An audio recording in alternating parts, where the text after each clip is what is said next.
To be or not, line, to be. Memorizing lines can be tough, but I'm going to show you a proven way that's 2,500 years old, and even Shakespeare used it to memorize lines. Check this out.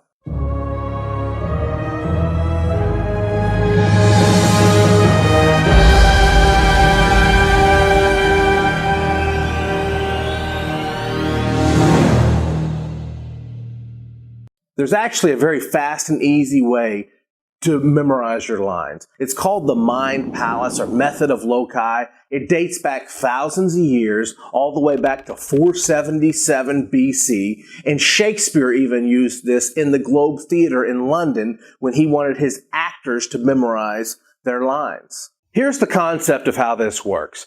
In the window in your room right now, I want you to imagine two bumblebees, and they're buzzing in that window, bzzz, and they're carrying a huge question mark. So look at the window and you see two bees flying in and they're carrying a question mark. And on the chair, I want you to imagine a noble person, and they're in wind and they're in snow and the weather is all around them. And now on the wall in your room, I want you to imagine a human brain. And the brain is up there and it's just in pain and it's suffering. A human brain in pain or suffering. And imagine that on your wall. Now let's go back. Flying through the window, you had two bees and they were carrying a question mark. On the chair in your room, you had a noble person, and their wind and snow, weather was all around them. And on the wall, you had a human brain, and it was in pain or it was suffering. So you may be wondering why I had you just do this. Well, you may not know it, but I just took the first few lines of Hamlet's famous soliloquy in the Shakespearean play, To Be or Not to Be, and we turned those into pictures, and we placed those pictures around a room to give us cues to memorize the lines. In the window, we had two bees flying in with a question mark. That reminds us to say, to be or not to be, that is the question. On the chair, we had a noble person surrounded by weather, because the next phrase is, weather, 'tis nobler. A noble person in weather to remind us of weather, 'tis nobler. And then the next line is, in the mind to suffer. So on the wall, we had a mind and a brain, and it was suffering. It was in pain. So to say all those in a sequence, we would say, to be or not to be, that is the question. Whether 'tis nobler in the mind to suffer. So you may be wondering, how did Shakespeare use this to memorize lines? Well, when he had the Globe Theatre constructed, he actually had this in mind in the architecture. He had 5 doors built, and each one of these doors were different colors. He had 5 columns built, and each one of these columns were different colors. The 5 doors and the 5 columns were locations where his actors would imagine their lines and see them interacting with the columns of the doors on all the different colors, helped too to distinguish the doors and the columns.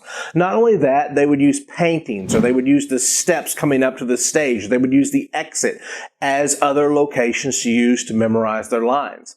Then they would take whatever they wanted to say and they would create pictures for it, brain triggers, just like the two bees flying in the window. And they would see them on one of the columns, or they would see it on the door, or they would see it on the painting or the exit.